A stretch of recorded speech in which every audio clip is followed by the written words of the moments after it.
Hello, magandang umaga mga lalabs, mga bayots, magandang hapon Pilipinas, Luzon, Visayas at Mindanao sa mga kapwa ko rin po OFWs around the world. Hello, good morning. Pag-uusapan natin itong si Bongbong Marcos ay hindi dumalo at salubungin itong piloto at ang kanyang crew na bumagsak yung FA-50 fighter jet, no? So, ginaya ni Bongbong Marcos si Pinoy noong kanyang administrasyon na kung saan ay tatanda natin na pinasubo nila no yung SAF 44 doon sa Mama Sapano. Tapos nung inuwi yung bangkay doon sa Metro Manila diyan sa Villamor Air Base, hindi dumalo si Pinoy, sa halip ay nakipag-ribbon cutting doon sa Mitsubishi plant na yun sa Laguna. Ito din ngayon yung ginawa ni Bongbong Marcos. So, ang tanong dito, sinaniban ba ni Pinoy si BBM sa isyong ito? So, ayon dito sa ang Pilipino, parehong hindi dumalo. Marcos, tulad ni Aquino, binatikos sa hindi pagsipot sa arrival honors ng mga nasawing bayani. Kasi wala man silang kwintang presidente. Mga kupal ang mga balasubas. Basta matawag lang sila, yung pamilya nila, sikat, pamilya ang Aquino, presidente ng Pilipinas, Marcos, ganun din. Wala silang pakialam sa taong nagbuwis ng buhay. No? Basta sila, sikat, yun lang. Matawag na presidente, kilala sa buong mundo, yun lang. Walang malasakit sa mga taong nagluklok sa kanila sa pwesto. Walang malasakit na yung mga tao ito nagbuwis ng kanilang buhay para sa kapayapaan ng Pilipinas, ng bansang Pilipinas.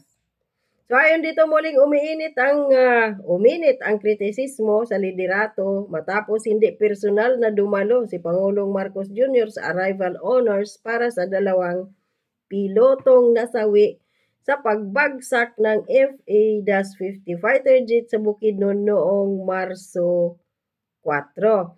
Ayon sa Malacanang, hindi nakadalo si Marcos dahil sa isang urgent matter, kaya si Special Assistant to the President na si Anton Lagdamio ang ipinadala sa Villamor Air Base nitong Sabado, Marso 8. O ano itong dahilang urgent matter ni Bongbong Marcos na hindi siya nakadalo? Bakit, Bongbong Marcos? Bangag ka ba nung gabi kaya hindi ka nakabangon pagka umaga o kinabukasan? Nasubrahan ka ba sa kakasinghot, sa kakainom, sa kakaparte? Kaya hindi ka nakadalo. Sana nga ikaw na lang yung natsugi. Total wala ka namang kwintang presidente. Sana ikaw na lang yung namatay at hindi itong mga piloto na bumagsak kasama itong bulok na fighter jet na to na ilang mga bigay-bigay lang yata to ng ibang bansa, ng Amerika or kung ano, abuloy sa Pilipinas. Na hindi din naman siguro ito na maintain, kakarag-karag, kinakalawang yata to. Urgent matter. Hindi masabi kung ano yung rason. Dahil bakit? Tamad si Bongbong Marcos. Ayaw magtrabaho. Basta yung gusto lang niya, presidente siya. Yun lang. Basta ang gusto niya, lagi lang siyang bangag. Laging namamaga yung mukha. Mukhang walang ligo, walang hilamos, walang toothbrush, naninilaw ang ngipin. In general, napakadugyot ng presidente ng Pilipinas ngayon. Dugyot na nga, inutil pa. Walang kwenta, walang malasakit. Kaya ayun na nga, no? Agad nitong inihalin tulad ng publiko sa ginawa ni dating Pangulong Noynoy Aquino noong 2015 kung saan pinili nitong dumalo sa inauguration ng Mitsubishi Motors plant sa Laguna kaysa salubungin ang mga labi ng SAF 44 na nasawi sa Mama Sapano encounter. Kaya nga, kasi nga, wala silang mga kwintang tao. Basta masabi lang yung pamilyang Aquino, powerful sa Pilipinas dahil presidente, sunod-sunod, dalawa. Tapos, hindi sunod-sunod, basta dalawang presidenteng Aquino. Tapos ngayon, Marcos. Basta yun lang. Pangalan lang nila. Pero kung titingnan mo, wala talaga silang malasakit sa sambayan ng Pilipino, lalo na dito. Sa mga piloto na to, sa mga men in uniform na to na nagbuwis ng buhay para sa seguridad ng bansa. Wala silang pakialam dyan. Sana nga si Bongbong Marcos na lang talaga ang namatay. Hindi itong mga piloto na to. Wala naman din siyang kwintang presidente. No?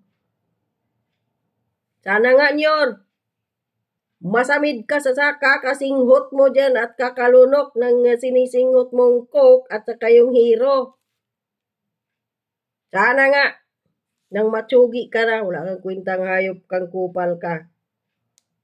Parehong ipinadala lamang ng dalawang pangulo ang kanilang mga kinatawan sa mga seremonyang ito dahilan o pagtawagin silang walang malasakit. Hindi lang yan.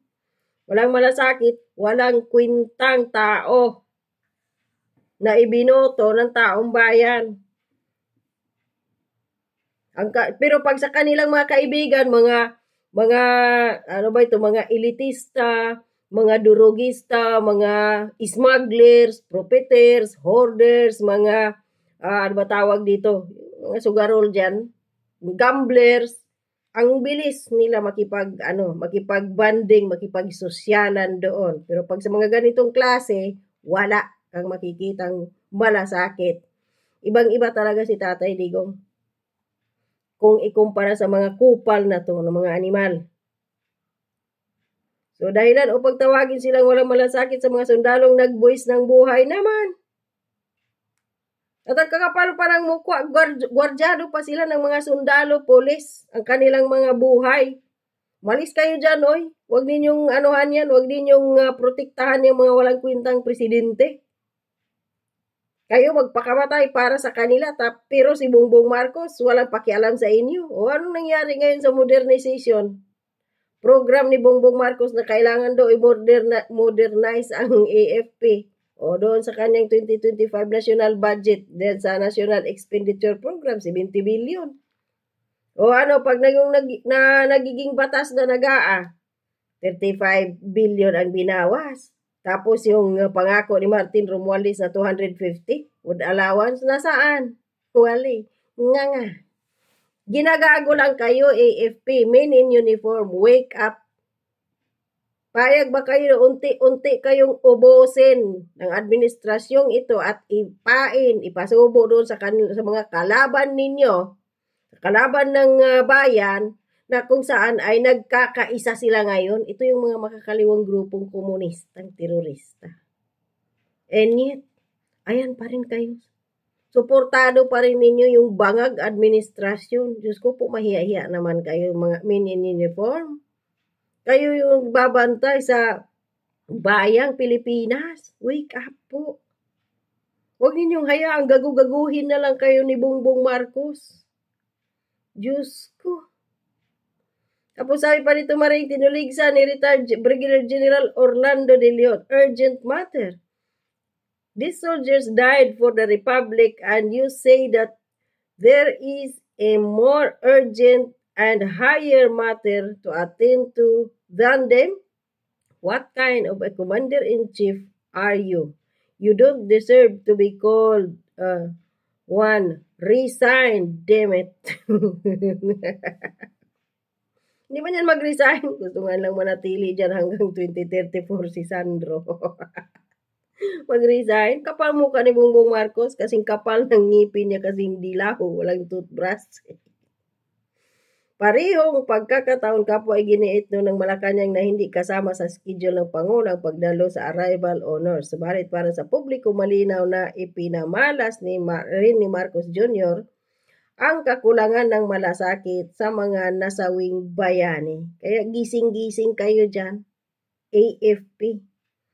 Dalawang piloto ng Philippine Air Force na sina Major Jude Salangoy at First Lieutenant April John Dadula ang nasawi matapos bumagsak ang kanilang FA-50 fighter jet sa Mount Kalatungan, Bukidnon habang nagsasagawa ng tactical night operation. See? Tapos ngayong Sabado, Marso 8, dumating ang labi ng dalawang piloto sakay ng C-130 transport plane ng PAF or PAF, Philippine Air Force. Sinalubong ito ng Department of National Defense Secretary Gibo Teodoro, AFP Chief General Romeo Bronner Jr. at Philippine Air Force Commander General Lieutenant Arthur Cordura. So sila, tapos yung ating Commander-in-Chief na si Bongbong Marcos may urgent matter dahil hindi nakabangon dahil bangag nung nagdaang gabi dahil sa kakalunok, kakasinghot niya ng kanyang mga favorite na mga white powdery substance. Ang putang ina. Ikaw na sana yung natsugi, BBM. Magdiwang pa kami.